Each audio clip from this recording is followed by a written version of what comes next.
ٹیپو سلطان کے خلاف ایک غلط نظریہ لوگوں میں پھیلایا اور نوجوان نسل میں ڈالا جا رہا ہے۔ میری اور آپ کی ذمہ داری بنتی ہے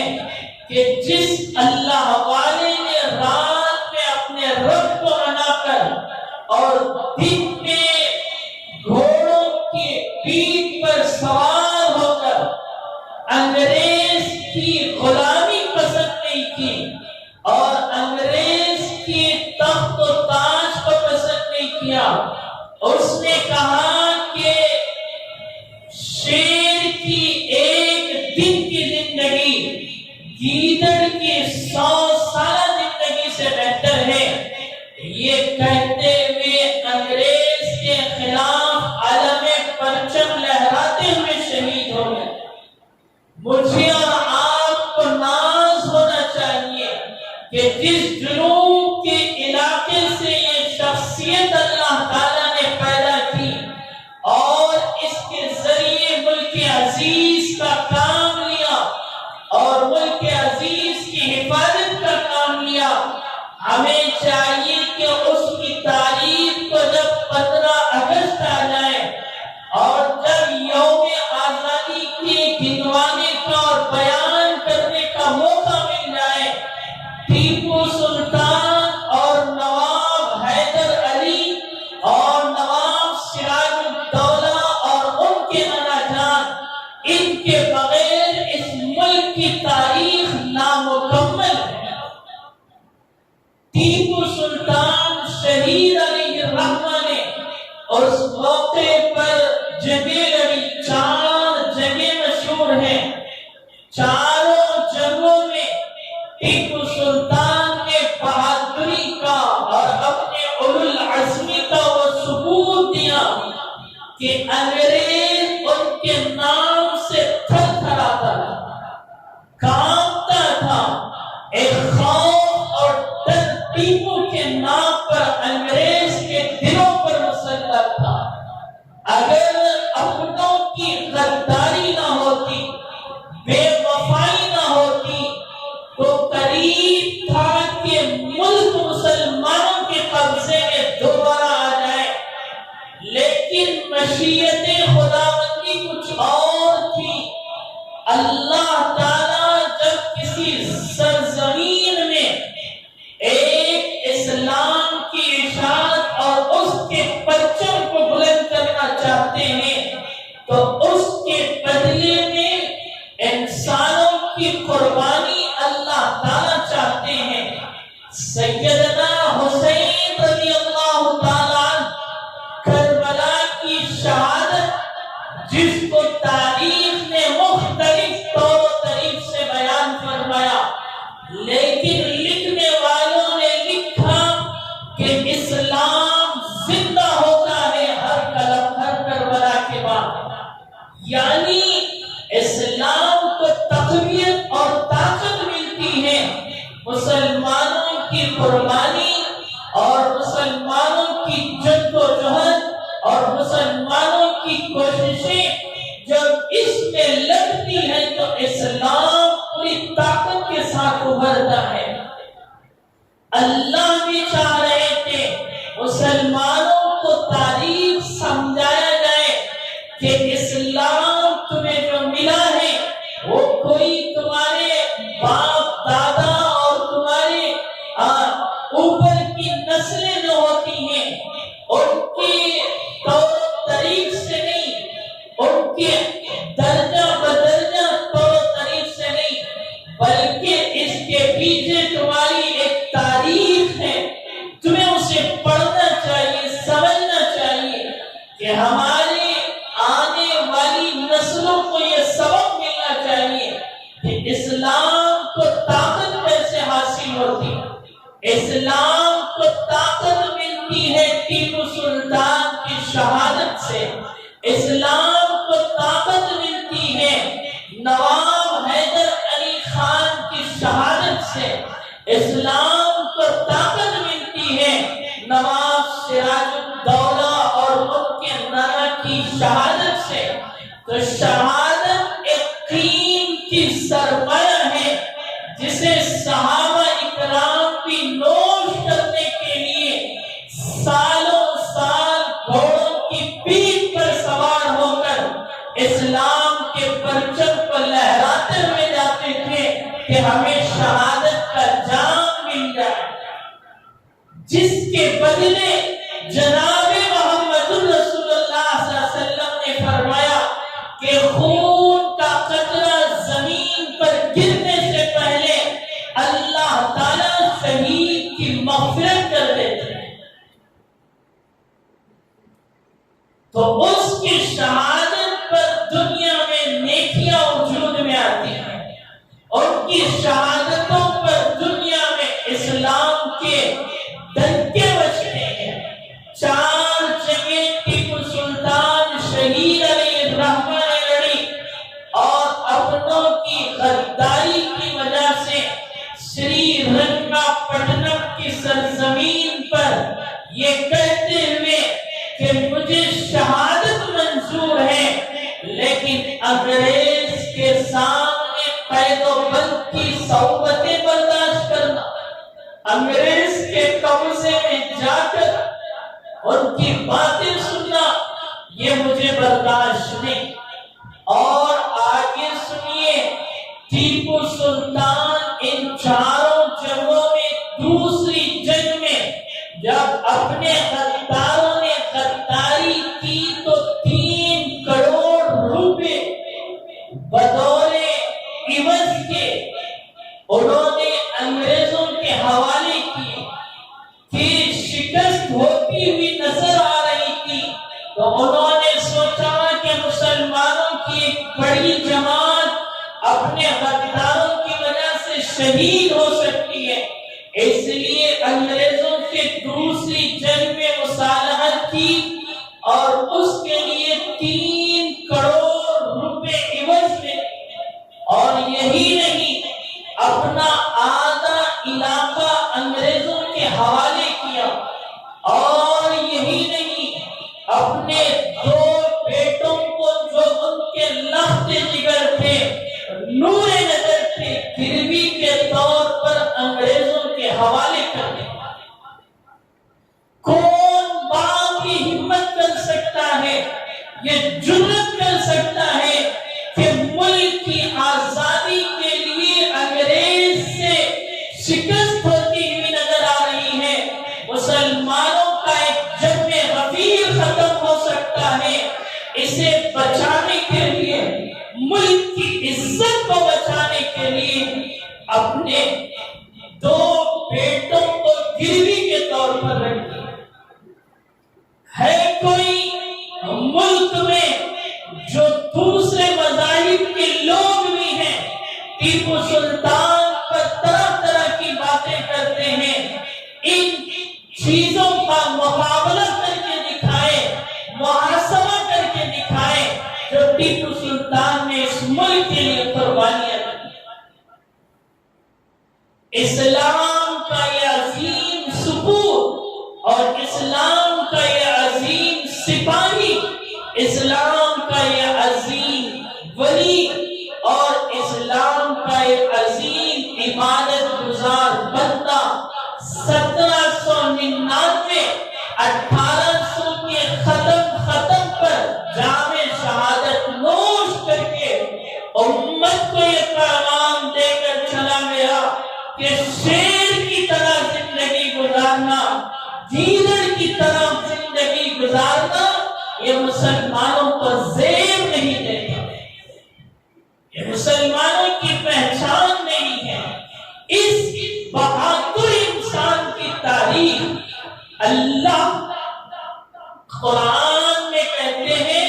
ان اللہ لا یضیع اجر المحسنین، کہ جو نیکوکار ہوتے ہیں ان کے اجر کو ہم ضائع نہیں کریں گے، جو نیک بندے ہوتے ہیں ان کی قربانیوں کی ہم لان رکھتے ہیں، جن کی شہادتیں ہوتی ہیں ان کے خون کے ذرے ذرے کی ہم حفاظت کرتے ہیں،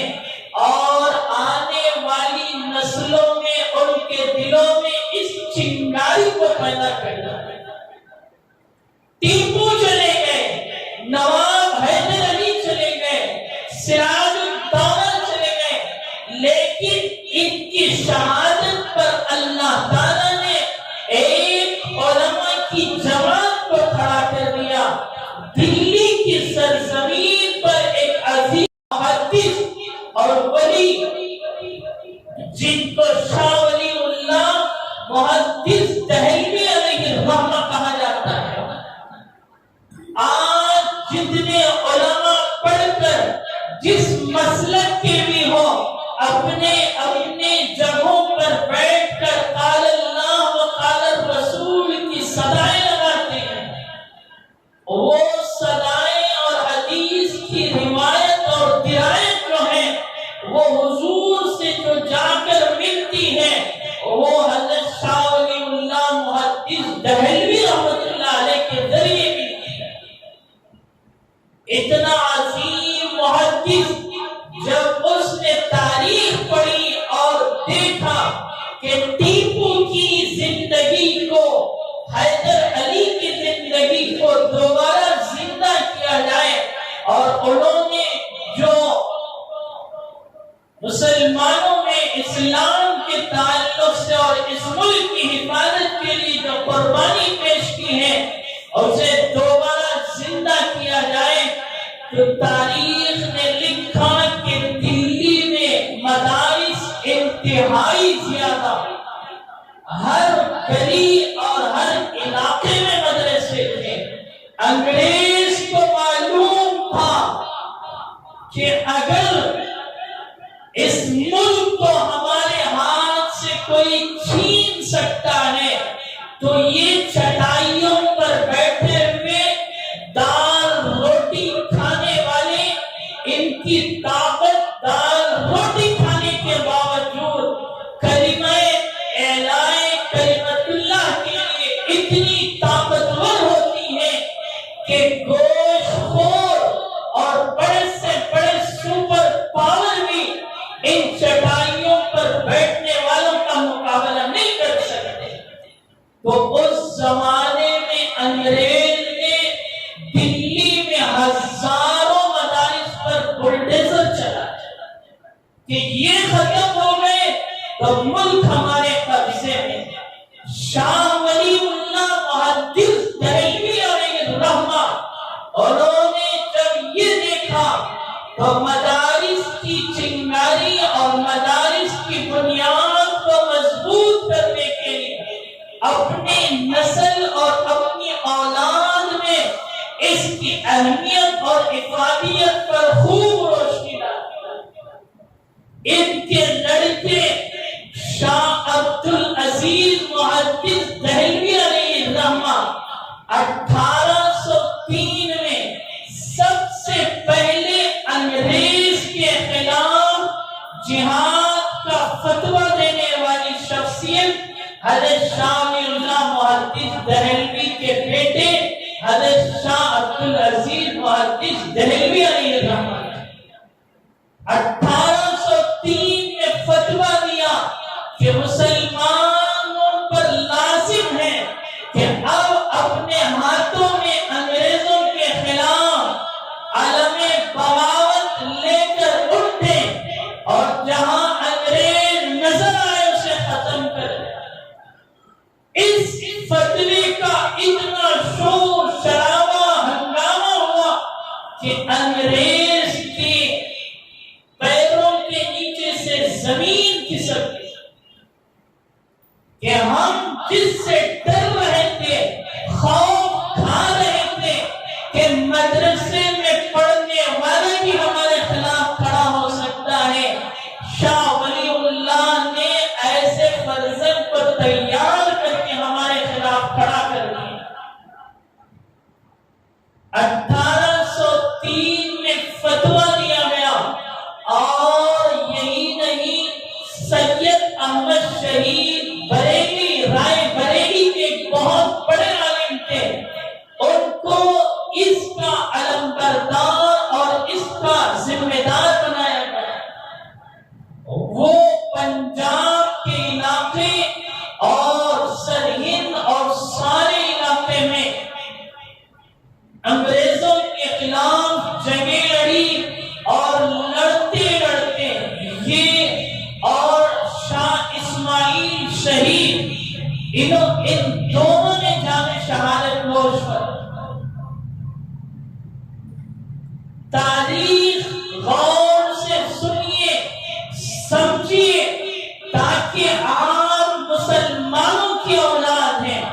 آپ کے نام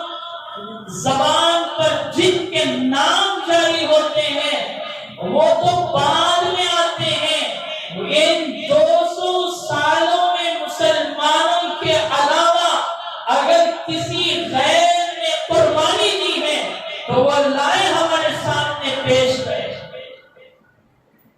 وہ تو اخیر میں 200 سال محنت کرتے کرتے جب پھل نکالنے کا اور پھل لینے کا موقع آیا ہے، اس موقع پر وہ ہمارے ساتھ شریک ہوئے ہیں اور کہتے ہیں کہ مسلمان اس ملک کا غدار ہے۔ افسوس ہے کہ اس تاریخ کو مسلمانوں نے نہ پڑھا اور مسلمان نہ نسل نے پڑھا اور نہ آگے بڑھانے کی کوشش۔ یہ تاریخ تو صرف مدارس میں پڑھائی جاتی ہے، یہ تاریخ تو علماء پڑھتے ہیں، تمہیں تو صرف چند اوراق تاریخ کے پلٹا کر بھیج دیا جاتا ہے اور غلط سلط تاریخ کتابوں میں آج درج کر دی ہے، جسے دیکھ کر یہ مسلمان سمجھتے ہیں کہ ہم اس ملک میں قربانی کے اتنے حصے دار نہیں ہیں جتنے غیر ہیں۔ یہ تمہاری غلط خیالی ہے، غلط تصورات ہیں۔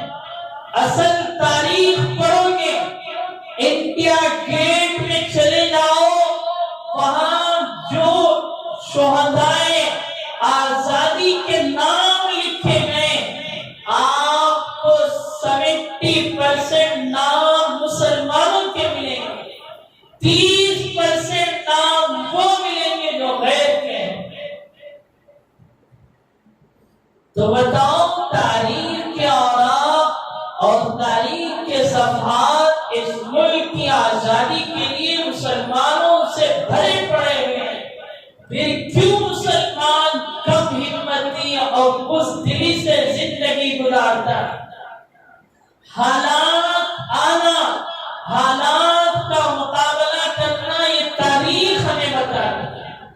ٹیپو سلطان اگر حالات کو دیکھتے ہوئے خاموش بیٹھ جاتے، یہ ملک آزاد نہیں ہوتا۔ سراج الدولہ حالات کو دیکھ کر بیٹھ جاتے، شاہ ولی اللہ محدث دہلوی، شاہ عبدالعزیز دیکھ کر بیٹھ جاتے، تو یہ ملک کبھی آزاد نہیں ہوتا۔ انہیں معلوم تھا آج نہیں تو کل ہماری نسلیں اسے آباد کریں، اسے پروان چڑھائیں گی اور اسلام کی بلندی اور اشاعت سے اس کا ڈنکا ساری دنیا میں پھیلے۔ پھر یہ تحریک شاہ ولی اللہ اور سید احمد شہید کے ذریعے آگے بڑھتی ہے۔ 1857 میں علماء کی ایک بڑی جماعت تیار ہوتی ہے، جس میں حضرت مولانا رحمت اللہ کیرانوی علیہ الرحمہ اور حجت الاسلام قاسم نانوتوی علیہ الرحمہ، جو دارالعلوم دیوبند کے بانی ہیں، حضرت مولانا رشید احمد گنگوہی علیہ الرحمہ، حافظ ضامن شہید علیہ الرحمہ، حضرت مولانا منیر نانوتوی علیہ الرحمہ۔ اگر تاریخ کے نام گنوانا شروع کر دیا جائے، رات ختم ہو سکتی ہے لیکن علماء کے نام ختم نہیں ہو سکتے۔ حضرت جعفر طارسی فرماتے ہیں کہ انگریز نے کہا کہ جہاں کہیں ملے ان کو پھانسی کی سزا دے دی جائے۔ بہت سارے علماء کو پھانسی دی گئی اور چند کو انگریز نے قید و بند میں رکھا، اپنے جیلوں میں رکھا۔ اس جیل کی تاریخ لکھی ہے کہ ہم 4-5 علماء تھے، ہم کو لے جایا گیا کالا پانی، تو وہاں تک لے جانے کے لیے ہمارے ہاتھ میں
ان علماء کے فتووں کے ذریعے ختم کیا ہے۔ تو معلوم ہوتا ہے کہ علماء کے فتووں کی طاقت کیا ہوتی ہے، ان کے علم کی گہرائی کا کیا مقام ہوتا ہے۔ جعفر تھانسی فرماتے ہیں کہ کئی سال ہم ان صحبتوں میں رہے، انگریز ہمیں مناتا رہا، کہتا رہا کہ تم صرف ایک بات ہمارے حق میں کر دو، تمہیں جیل سے چھوڑ دیا جائے گا۔ ہم نے کہا کہ ان پنجروں میں رہ کر خون کے جسم کو خون سے چھلنی کرنا برداشت ہے، لیکن انگریز کی ماتحتی میں رہنا ہمیں برداشت نہیں۔ آج تیرا لباس انگریزوں کی طرح، تیرا چہرہ انگریزوں کی طرح، تیرا شادی بیاہ انگریزوں کی طرح،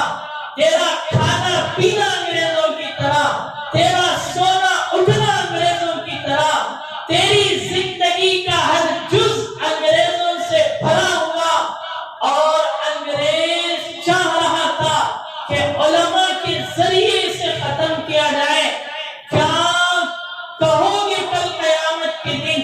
جن علماء نے اس طرح کی قربانی دے کر آپ سے اسلام کی اشاعت کی امید رکھی تھی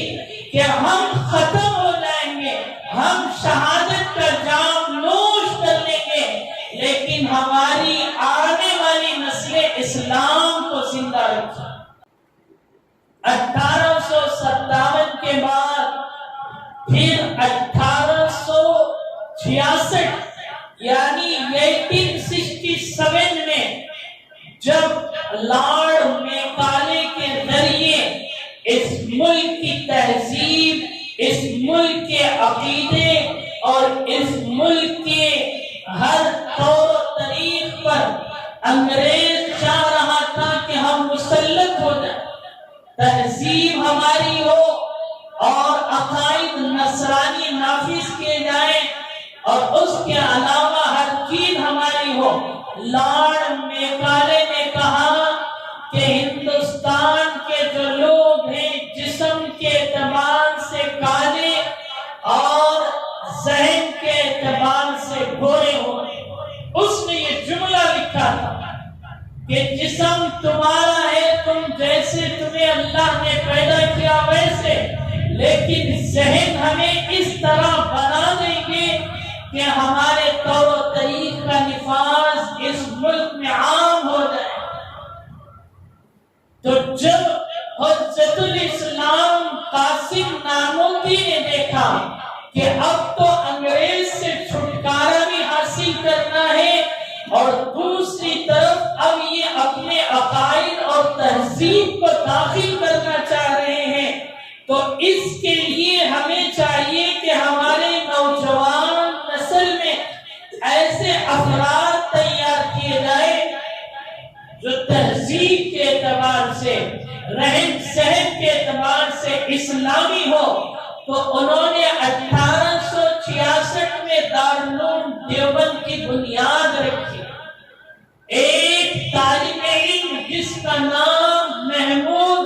اور ایک استاد جس کا نام ملا محمود، دونوں کے نام برابر سرابر کے، ایک شاگرد اور ایک استاد، چھتے والی مسجد انار کے درخت کے نیچے یہ مدرسہ ایک استاد ایک شاگرد سے شروع ہوا۔ آج ساری دنیا میں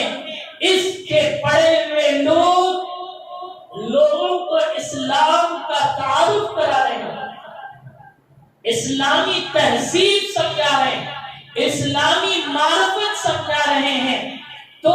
یہ دو لڑکے، ایک استاد شاگرد نے دارالعلوم کی بنیاد کے ذریعے ہزاروں علماء کو پیدا کیا۔ اور علماء میں جو سب سے پہلی شخصیت شیخ الہند علیہ الرحمہ کی جو شاگرد تھے، تاریخ میں حضرت علی میاں ندوی علیہ الرحمہ نے لکھا کہ ٹیپو سلطان کے جو عزائم اور جو خیالات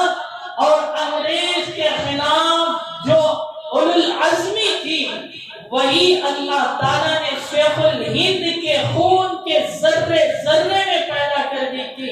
اللہ تعالیٰ نے شیخ الہند کے ذریعے ایک جماعت ان کے شاگردوں کی تیار کی، اور تیار کرنے کے بعد پھر حضرت مولانا علی جوہر علیہ الرحمہ اور اس کے علاوہ مفتی کفایت اللہ علیہ الرحمہ، پھر گاندھی جی اور جتنے غیر مسلم رہنما ہیں، یہ سارے مل کر جڑ کر بیٹھے اور انہوں نے فیصلہ کیا کہ اتنی لمبی تاریخ جو مسلمان لڑتے آ رہے ہیں، اب اس تاریخ اور اس ملک کی آزادی کو حاصل کرنے کے لیے مسلمان اور غیر مسلموں میں اتحاد ضروری ہے۔ تو پھر ان کی جماعت علماء کی ملک بھر میں پھرتی رہی، اور ہندو مسلمان کو جوڑ جوڑ کر اتحاد کی دعوت دے کر ان کے اندر اس ملک کی آزادی کے تعلق سے محبتیں اور آزادی کے لیے قربانی دینے کا جذبہ پیدا کرتی رہی، اور پھر جا کر ان اتحاد کی بنیاد پر 1957 میں یہ ملک پورے 200 سال کے قریب یا کچھ 1-2-3 سال زائد ہے آزاد ہوا ہے۔ تو پوری تاریخ میں نے حوالے کی ہے، آپ کے 200 سال کی تاریخ ہے۔ ان 200 سال کی تاریخ میں آپ غیروں کی تاریخ بھی پڑھیے، ہماری تاریخ بھی پڑھیے۔ جب غیر شامل ہوئے ہیں وہ آخر کے کچھ سالوں میں شامل ہوئے ہیں، ورنہ ساری قربانی مسلمانوں نے۔ تو جو قربانی جتنی زیادہ مسلمانوں کو چاہیے کہ اپنے آباء و اجداد کی قربانی کو یاد رکھتے ہوئے جب 15 اگست آئے تو ہم اتنے چھٹی منانے میں اور سونے میں اور وقت گزارنے میں لگاتے ہیں کہ غیر کو کہنا پڑ رہا ہے کہ مسلمانوں کا اس ملک کی آزادی میں کوئی حصہ نہیں۔ اس لیے انہوں نے اس سال ایک سازش شروع کی کہ یہ 75واں 75th یوم آزادی ہے، ہر گھر میں ترنگا لہرایا جائے، اور وہ یہ چاہتے ہیں کہ غیر ہر گھر میں ترنگا لہرائے اور مسلمان سوتا کا سوتا رہ جائے۔ بعد میں میڈیا میں بیٹھ کر یہ لوگ کہیں گے کہ دیکھو مسلمانوں کو اس ملک سے محبت نہیں، یہ جھنڈا گاڑنے کی تو دور کی بات اپنے گھروں پر بھی انہوں نے پرچم نہیں لہرایا۔ اس لیے سب سے پہلی چیز اس مرتبہ آپ سے ہماری اپیل ہے، گزارش ہے، آپ اپنے گھروں میں اس ملک کے پرچم کو لہرا کر اپنے آباء و اجداد کی 200 سالہ تاریخ کو زندہ کیجیے، جذبہ پیدا کیجیے کہ ہم زندہ رہیں گے تو ان کی تاریخ کو یاد کرتے ہوئے زندہ رہیں گے۔ اور مساجد میں فجر کے بعد پرچم کشائی کا عمل ہوتا ہے، ہر مسجد میں ہوتا ہے، آپ اس میں شریک ہوئیے، اپنے اکابرین کی تاریخ کو سنیے۔ بچے جو نغمے پڑھتے ہیں اس ملک کی آزادی کے تعلق سے ایک جذبہ دلوں میں پیدا ہوتا ہے، اس جذبے کو اپنے دلوں میں رکھتے ہوئے اس ملک میں رہیں گے تو بہادری پیدا ہوگی،